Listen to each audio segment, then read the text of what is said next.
Sa ibayong dagat pa rin, isang babae pinagsasaksak ang ilang kalalakihan sa isang train station sa Japan.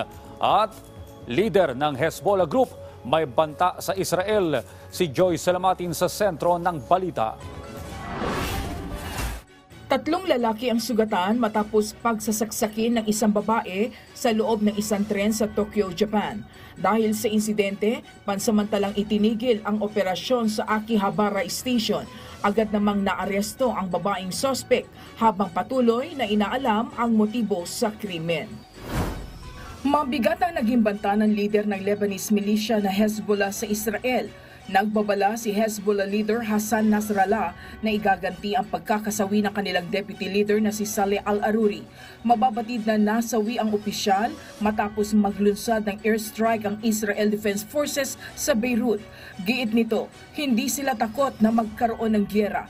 Anya, sino man na pupuntirya sa Lebanon ay lalabanan nila ng walang limitasyon at batas na isinasaalang-alang. Naging makulay naman ang ika-35 Rose Parade sa California, USA. Naggagandahang float ang ibinida sa naturang parada, kung saan tampok ang mga float na gawa ng ilang Chinese participants.